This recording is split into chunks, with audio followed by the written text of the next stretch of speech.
ปร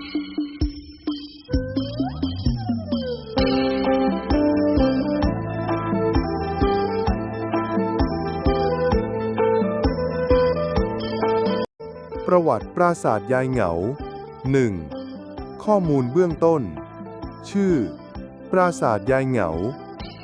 วายเหงาเทมเพิลหรือ ปราสาทยายเหงา 2. สร้างขึ้นเมื่อใด ช่วงเวลาสร้าง ราวพุทธศตวรรษที่ 16 ถึง 17 ประมาณคริสตศตวรรษที่ 11 ถึง 12 3. ใครเป็นผู้สร้าง 4. จุดประสงค์ในการสร้าง 5. ลักษณะสถาปัตยกรรม 6. ความสำคัญทางประวัติศาสตร์ 7. สถานะในปัจจุบัน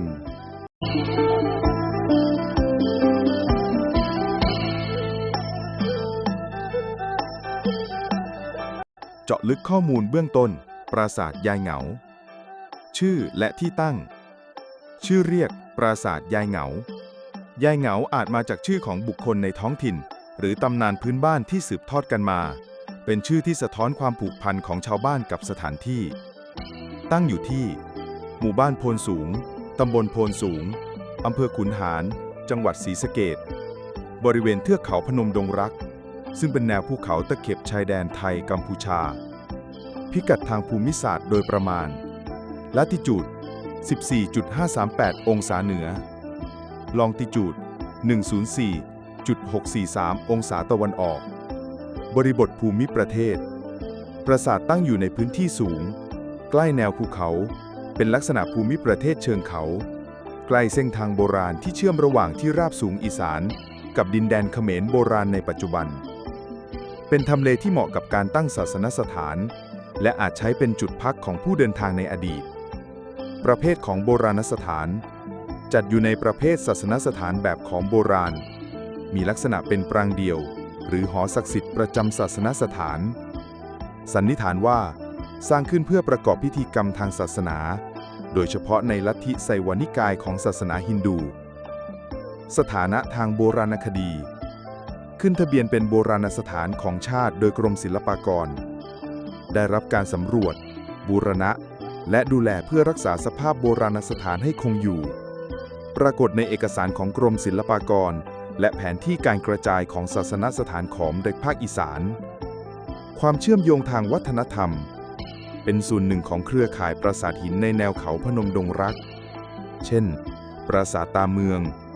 ปราสาทตาควาย ปราสาทภูมิโปน สะท้อนถึงการแผ่อำนาจของอาณาจักรขอมมายังดินแดนอีสานใต้ ผ่านระบบศาสนา การปกครอง ปัจจัยชุมชนโดยรอบ พื้นที่โดยรอบยังคงมีชุมชนดั้งเดิมที่ดำรงวิถีชีวิตแบบชนบท บางช่วงของปี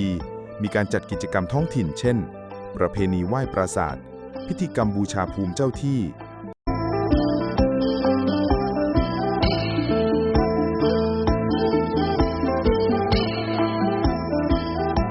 ปราสาทยายเหงาสร้างขึ้นเมื่อใด ช่วงเวลาการสร้าง ประมาณ ปราสาทยายเหงาสร้างขึ้นในช่วงปลายพุทธศตวรรษที่ 16 ถึงต้นพุทธศตวรรษที่ 17 ตรงกับคริสตศตวรรษที่ 11 ถึงต้นคริสตศตวรรษที่ 12 อยู่ในยุคที่อาณาจักรขอมมีอิทธิพลสูงสุดในแถบอีสานใต้ของไทย ยุคสมัยในประวัติศาสตร์ขอม สอดคล้องกับช่วงรัชสมัยของพระเจ้าสุริยะวรมันที่ 1 พ.ศ. 1545 ถึง 1593 และอาจต่อเนื่องถึงพระเจ้าสุริยะวรมันที่ 2 พ.ศ. 1656 ถึง 1693 เป็นช่วงเวลาที่ขยายอำนาจไปยังภูมิภาคชายแดนอาณาจักร เช่น ดินแดนที่เป็นจังหวัดศรีสะเกษในปัจจุบัน มีการสร้างศาสนสถานเพื่อแสดงอำนาจทางศาสนาและการปกครองในหัวเมืองชายแดน หลักฐานที่ช่วยระบุช่วงเวลา 1. ลักษณะทางสถาปัตยกรรม ใช้วัสดุหลักคือศิลาแรง ซึ่งนิยมมากในยุคดังกล่าวโครงสร้างปรางเดี่ยวหันหน้าไปทางทิศตะวันออกตามคติฮินดูไม่มีลวดลายประดับชัดเจนเหมือนปราสาทศูนย์กลางในเมืองหลวงแต่มีโครงสร้างสอดคล้องกับศาสนสถานขอมแบบบาพวนเปรียบเทียบกับปราสาทใกล้เคียงเช่นปราสาทตาเมือนปราสาทภูมิโปนซึ่งสร้างในยุคใกล้เคียงกัน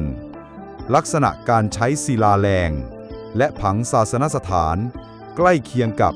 ศาสนสถานชายแดนที่สร้างเพื่อควบคุมเส้นทางการค้าและการเคลื่อนย้ายคน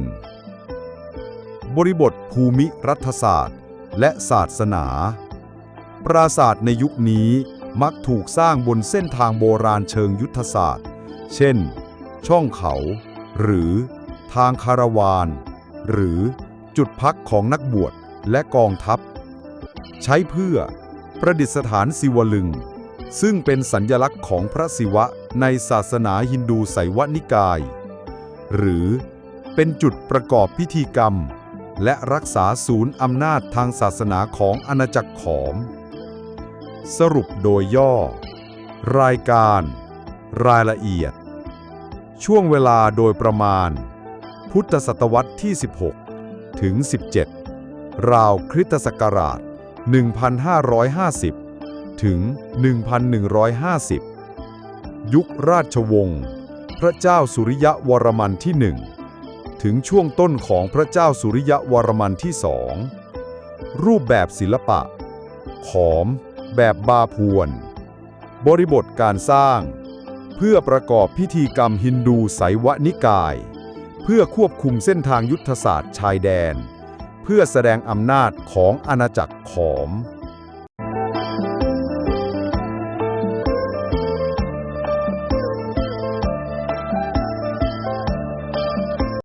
ที่มาของชื่อ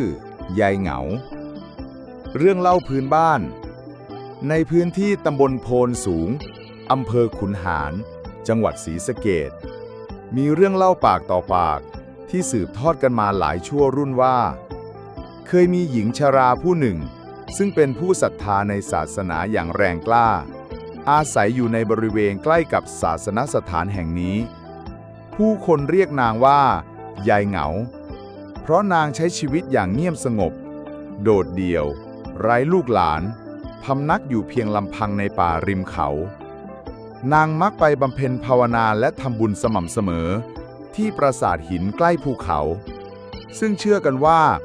เป็นศาสนสถานของพราหมณ์หรือนักบวชในสมัยโบราณความหมายของคำว่าเหงาในบริบทท้องถิ่นอีสานไม่ได้หมายถึงความเหงาเศร้าเสมอไปบางครั้งใช้เพื่อบรรยายหญิงชราที่สงบสันโดษหรือมีชีวิตเรียบง่ายไม่ยุ่งเกี่ยวกับโลกภายนอกดังนั้นยายเหงาอาจไม่ได้หมายความว่าเธอเศร้าหมองหากแต่เป็นบุคคลที่มีจิตใจสงบเยือกเย็นและอยู่กับธรรมะสถานะทางวิจิตรวิญญาณของยายเหงาชาวบ้านบางกลุ่มเชื่อว่ายายเหงาอาจเป็น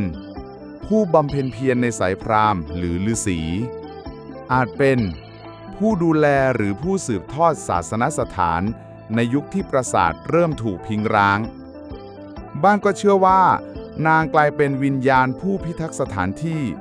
คอยเฝ้าปราสาทไม่ให้ถูกรบกวนจากผู้ไม่เคารพการยกย่องผ่านชื่อสถานที่หลังจากยายเหงาสิ้นชีวิตชาวบ้านจึงเรียกสถานที่แห่งนี้ว่าปราสาทยายเหงาเพื่อระลึกถึงความศรัทธาและความสงบของนางกลายเป็นชื่อที่ผูกโยงทั้งศาสนาความเคารพและตำนานท้องถิ่นบทบาทในปัจจุบันยังมีชาวบ้านบางกลุ่มที่มากราบไหว้หรือจุดธูปขอพรที่บริเวณปราสาทมีการเล่าต่อว่าผู้ที่มากราบไหว้ด้วยใจบริสุทธิ์มักได้รับความสงบทางใจหรือโชคลาภเล็กน้อยกลับไปในบางปีชุมชนท้องถิ่นจัดพิธีบวงสรวงแบบพื้นบ้านเพื่อแสดงความเคารพ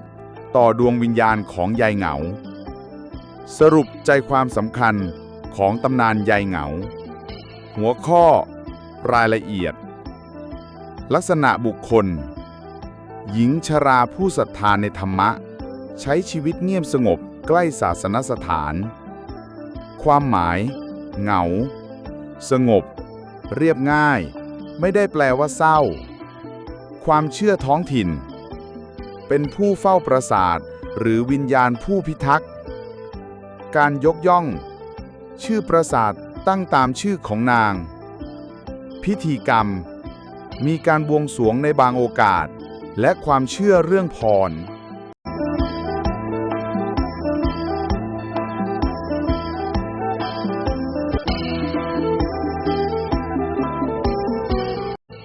เปรียบเทียบเชิงลึก ปราสาทยายเหงากับปราสาทขอมในละแวกเดียวกัน พื้นที่ละแวกใกล้เคียง ปราสาทในพื้นที่ใกล้เคียงกับปราสาทยายเหงาอำเภอคุกขันธ์จังหวัดศรีสะเกษที่ใช้ในการเปรียบเทียบได้ เช่น ปราสาทตาเมือนทาเมือนกรุ๊ปชายแดนไทยกัมพูชา ปราสาทภูมิโปนสุรินทร์ปราสาทพนมรุ้งบุรีรัมย์ปราสาทสะดกก๊อกธมสระแก้ว วัสดุก่อสร้าง ปราสาท วัสดุหลัก หมายเหตุ ยายเหงา ศิลาแรง ลักษณะเด่นคือความหยาบ หาง่ายในท้องถิ่น ตามเมือนทม ศิลาแรงบวกหินทราย หินทรายใช้กับส่วนประติมากรรมสำคัญ พนมรุ้ง หินทราย ให้ความประณีต ลวดลายละเอียดสูง ภูมิโปน อิฐ บวกศิลาแรง เป็นช่วงเปลี่ยนฐานจากอิฐสู่หินทราย วิเคราะห์ ปราสาทยายเหงา เน้นศิลาแรงทั้งหลัง ซึ่งแสดงถึงการใช้วัสดุในพื้นที่ประหยัด และเหมาะกับงานโครงสร้างที่เน้นความทนทานมากกว่าความงามทางศิลป์ รูปแบบสถาปัตยกรรม ปราสาท ผัง จำนวนปราง ทิศทาง ยายเหงา ปรางเดี่ยง 1. หันไปทางทิศตะวันออก ตาเมือน กลุ่มปราง3 องค์ 3. ทิศตะวันออก พนมรุ้ง ศูนย์กลางขนาดใหญ่ หลายองค์ ทิศตะวันออก มีถนนขึ้นเขา ภูมิโปน เรียงตัวแนวยาว 3. ทิศตะวันออก วิเคราะห์ ปราสาทยายเหงา มีโครงสร้างเรียบง่าย ต่างจากปราสาทใหญ่ที่มักมีหลายปราง หรือมีลานพิธี แสดงว่าเป็นศาสนสถานขนาดเล็ก หรืออาจสร้างเพื่อบุคคล หรือหมู่บ้าน ไม่ใช่ระดับราชสำนัก ศิลปกรรมและลวดลาย ปราสาท ศิลปะที่ใช้ รายละเอียดลวดลาย ยายเหงา บาปวน คลัง ตามอายุสมัย ลวดลายน้อยมากหรือแทบไม่ปรากฏ ตาเมือน บาปวน คลัง ลายเทพ พวงมาลัย ทวารบาล พนมรุ้ง ปราสาทหินขนาดใหญ่ ลวดลายเทพเจ้า หินทรายแกะอย่างประณีต ภูมิโปน คลัง หรือก่อนบาปปวน ลวดลายค่อนข้างหยาบแต่ยังปรากฏชัด วิเคราะห์ ปราสาทยายเหงา แทบไม่มีลวดลายประดับ ชี้ว่าอาจเป็นศาสนสถานท้องถิ่น หรือถูกปล่อยทิ้งร้างก่อนตกแต่ง แสดงสถานะทางศิลปะต่ำกว่า ปราสาทในราชสำนัก หน้าที่ทางศาสนา ความเชื่อ ปราสาท ศาสนา คติ ยายเหงา ฮินดู ไสยวนิกาย ปรางหันตะวันออก ลักษณะศิวลึง คาดว่า ตามเมือน ฮินดู มีหลักฐานศิวลึง พนมรุ้ง ฮินดู ถึงพุทธ ภายหลัง พิธีกรรมบูชาพระศิวะ ภูมิโปน ฮินดู ปรางศูนย์กลาง แสดงถึงเทวสถาน วิเคราะห์ แม้ปราสาทยายเหงาจะมีโครงสร้างตามคติฮินดู แต่บทบาทท้องถิ่นและความเชื่อ ยายเหงาทำให้มีลักษณะผสมระหว่างศาสนา ความเชื่อพื้นบ้าน ต่างจากศาสนสถานราชสำนักที่เน้นพิธีกรรมอย่างเป็นทางการ สรุปภาพรวมการเปรียบเทียบ หัวข้อ ปราสาทยายเหงา ปราสาทขอมใกล้เคียง ขนาด เล็ก เรียบง่าย ใหญ่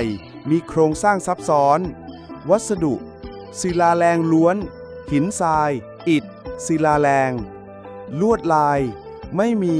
หรือน้อยมาก มีลายเทพ พวงมาลัย เป็นต้น ศิลปะ บาปปวนเรียบง่าย บาปปวน คลัง นครวัด บทบาท ศาสนสถานท้องถิ่น บวกตำนาน ศูนย์พิธีกรรมลวง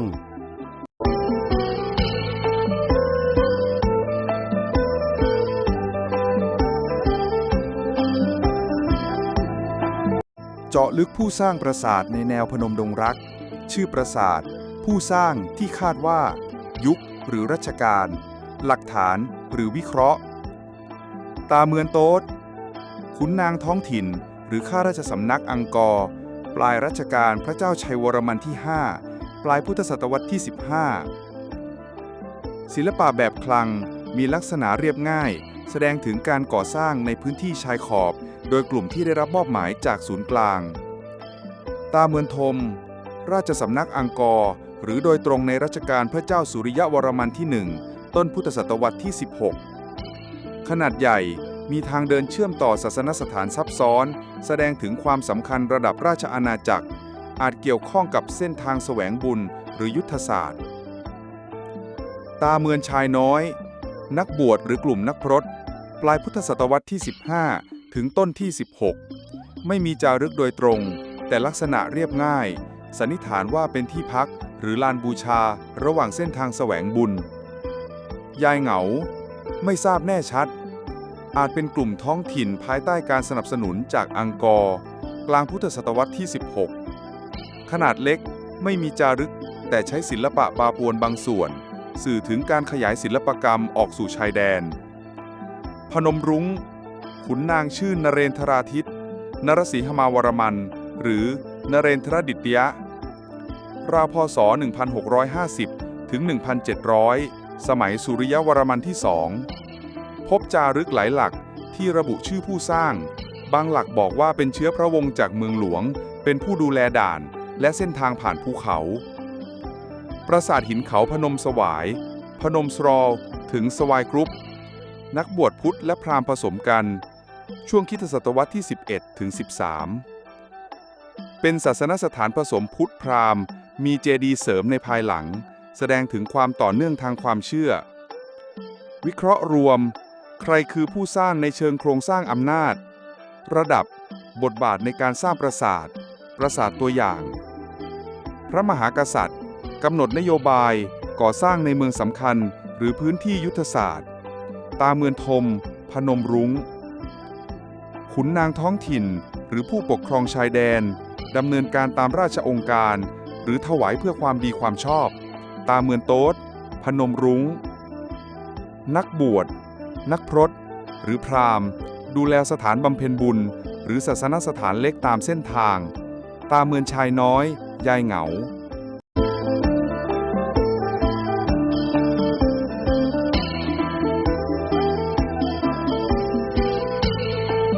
จุดประสงค์หลักในการสร้างปราสาทยายเหงา ศาสนสถานในศาสนาฮินดู ไสยวนิกาย ปราสาทหันหน้าไปทางทิศตะวันออกตามคติความเชื่อที่ว่าเทพเจ้าจะสถิตและปรากฏตัวในทิศนั้น ลักษณะปรางเดี่ยวทำหน้าที่เป็นศูนย์กลางประกอบพิธีกรรมบูชาพระศิวะ หรือเทพเจ้าในศาสนาฮินดู ตามโบราณคดีมีความเป็นไปได้ว่าจะมีการประดิษฐานศิวลึง สัญลักษณ์ของพระศิวะในห้องกลางของปราง ศูนย์กลางของความเชื่อและการปกครองระดับท้องถิ่น ปราสาทประเภทนี้มักสร้างขึ้นโดยผู้ปกครองท้องถิ่น หรือชนชั้นปกครองระดับรองจากราชสำนัก เพื่อแสดงอำนาจ ความจงรักภักดี และขอพรให้ท้องถิ่นสงบร่มเย็น ตั้งอยู่บนเนินเขาสูงใกล้แนวภูเขาพนมดงรักทำให้มีลักษณะคล้ายปูชนียสถานศักดิ์สิทธิ์กลางธรรมชาติ เชิงเขาเป็นสัญลักษณ์ของเขาพระสุเมรุ สถานที่ประกอบพิธีกรรมตามฤดูกาลและสังคมเกษตรกรรม บางคติเชื่อว่าเป็นสถานที่ประกอบพิธีขอฝน พิธีบูชาฤดูกาลหรือแม้แต่การสืบสานสายสัมพันธ์ของผู้ปกครองกับเทพเจ้า เพื่อให้เกิดความมั่นคงในระบบการเกษตร เป็นศูนย์รวมจิตวิญญาณของชุมชนในยุคโบราณ เชื่อมโยงเส้นทางการค้าและศาสนาระหว่างเขมรอีสาน ตั้งอยู่ใกล้เส้นทางโบราณที่เชื่อมที่ราบโคราชอีสานตอนล่างเข้ากับดินแดนเขมรโบราณผ่านด่านภูเขาในแนวพนมดงรัก อาจทำหน้าที่เป็นจุดพักของคาราวานผู้แสวงบุญหรือชาวบ้านที่เดินทางในอดีต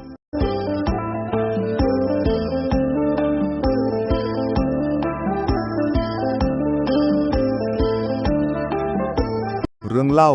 ตำนานยายเหงากับปราสาทแห่งภูเขา นานมาแล้วในยุคที่ป่าทึบและภูเขาสูงของพนมดงรักยังคงเป็นดินแดนลึกลับมีหญิงชราผู้หนึ่งชื่อยายเหงาอาศัยอยู่คนเดียวกลางป่าใหญ่ใครต่อใครต่างก็เล่าขานถึงยายเหงานี้ว่าเป็นผู้มีฤทธิ์มีวิชา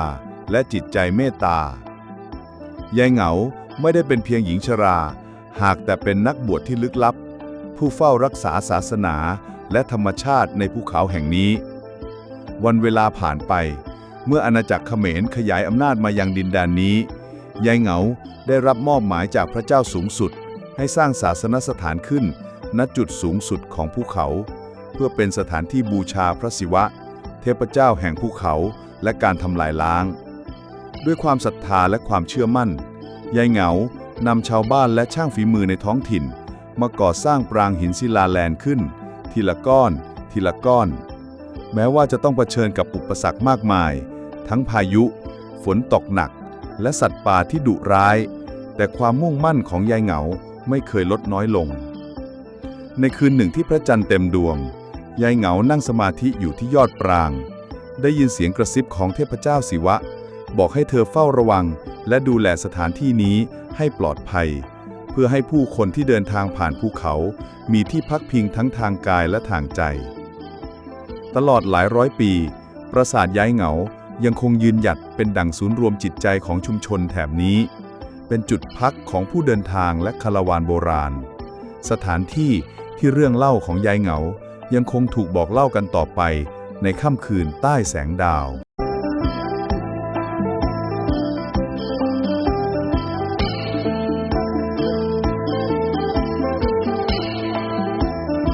ลักษณะสถาปัตยกรรม Architectural Characteristics เส้นทางการค้าและศาสนาเขมรอีสานวัสดุก่อสร้างหลักศิลาแรง Laterite พบมากในฐานอาคารและกำแพงเพราะทนทานและมีในพื้นที่สูงเช่นเขาพนมดงรักหินทราย Sandstone ใช้ในส่วนที่ต้องการรายละเอียดเช่นทับหลังเสาประดับหน้าบันและประติมากรรมอิฐพบบ้างในปราสาทขนาดเล็กหรือส่วนเสริมของอาคารรูปแบบแผนผังศาสนสถานแบบเขมร Khmer Temple Layout มีผังสี่เหลี่ยมมีแกนกลางคือปราสาทประธานล้อมรอบด้วยระเบียงคดหรือกำแพงศาสนสถานทิศทางหลักมักหันไปทางทิศตะวันออกรับดวงอาทิตย์ขึ้นมีบารายหรือสระน้ำศักดิ์สิทธิ์ประกอบศิลปะประดับตกแต่งทับหลังและหน้าบันแกะสลักเรื่องราวจากเทพกรณำฮินดูรามายณะมหาภารตะพบลายดอกบัวพันธุ์พฤกษา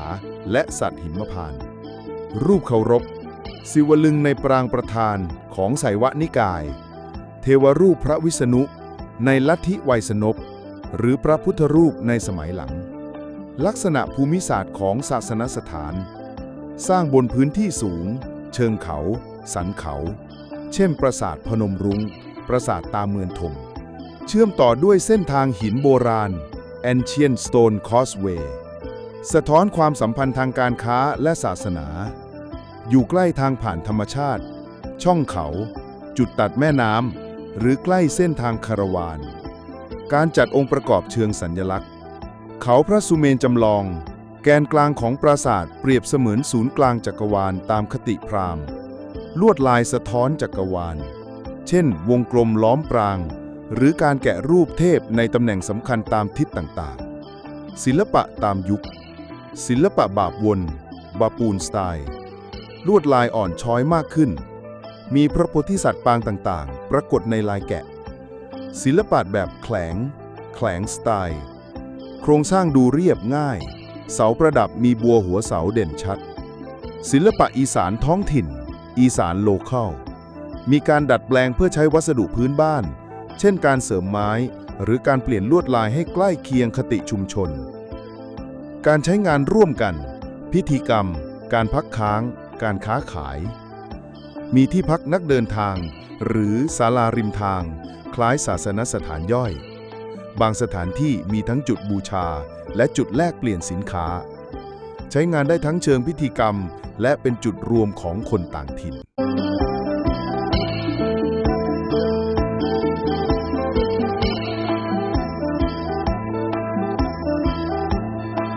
ความสำคัญทางประวัติศาสตร์ของปราสาทยายเหงา ศูนย์กลางศาสนาและวัฒนธรรมในภูมิภาคชายแดน ปราสาทยายเหงาเป็นหนึ่งในศาสนสถานเขมรที่ตั้งอยู่บริเวณเชิงเขาพนมดงรัก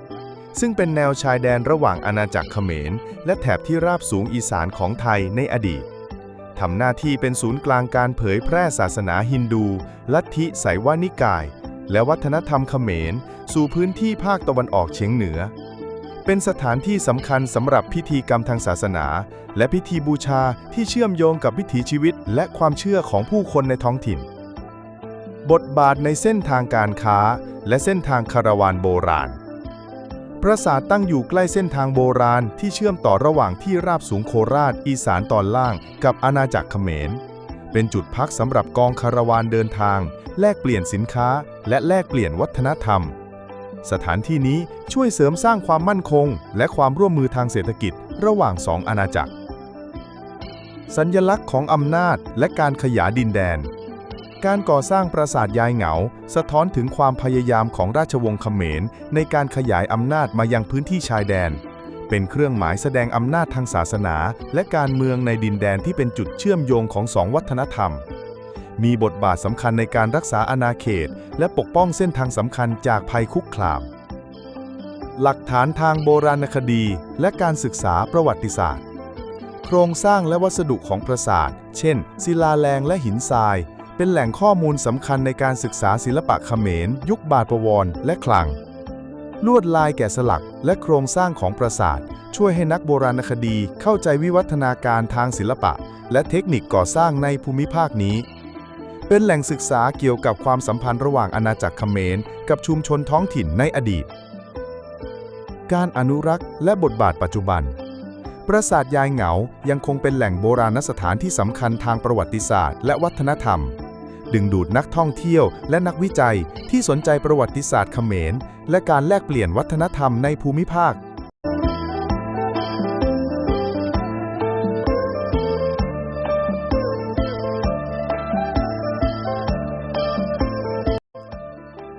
สถานะปัจจุบันของปราสาทยายเหงา สภาพโบราณสถานและการอนุรักษ์ ปราสาทยายเหงาเป็นศาสนสถานแบบขอมที่ประกอบด้วยปรางสององค์ตั้งเรียงกันในแนวทิศเหนือถึงทิศใต้หันหน้าไปทางทิศตะวันออกองค์ปรางก่อด้วยอิฐบนฐานศิลาแรงมีการแกะสลักอิฐเป็นลวดลายเช่นที่กรอบหน้าบั่นเป็นรูปมังกรคาบนาค5 เสียน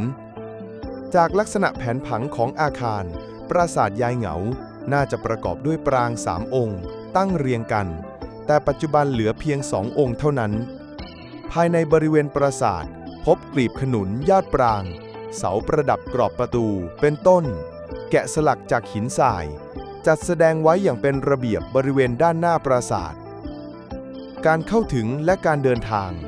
ปราสาทยายเหาตั้งอยู่ที่บ้านพูนทรายตำบลบ้านชบอำเภอสังขะห่างจากที่ว่าการอำเภอไปทางทิศตะวันออกเฉียงใต้ประมาณ4 กิโลเมตร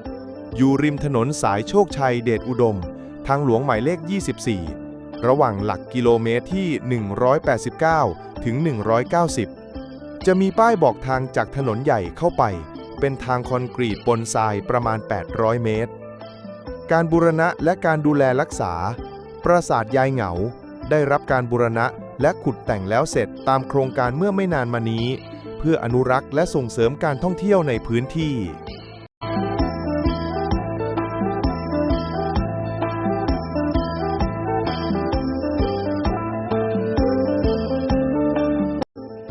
สรุป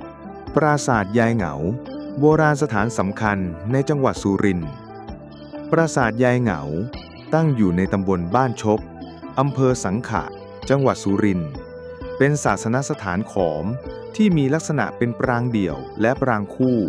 หันหน้าไปทางทิศตะวันออก สร้างโดยวัสดุหลักคืออิฐและศิลาแรงโดยมีการแกะสลักลวดลายหินทรายประดับตกแต่งที่งดงาม เช่น รูปมังกรภาพนาคที่กรอบหน้าบันซึ่งสะท้อนศิลปะเขมรยุคโบราณอย่างชัดเจน ปัจจุบัน ปราสาทยายเหงาได้รับการบูรณะและขุดแต่งอย่างดี เพื่อคงสภาพและส่งเสริมการท่องเที่ยว ภายในบริเวณปราสาทยังมีการจัดแสดงโบราณวัตถุต่างๆ เช่น กลีบขนุนยอดปราง และเสาประดับกรอบประตู ซึ่งช่วยให้ผู้เข้าชมเข้าใจถึงความงดงามและความสำคัญทางประวัติศาสตร์ของสถานที่แห่งนี้ การเดินทางมายังปราสาทยายเหงาไม่ยากตั้งอยู่ริมถนนสายโชคชัยเดชอุดมทางหลวงหมายเลข 24 มีป้ายบอกทางชัดเจน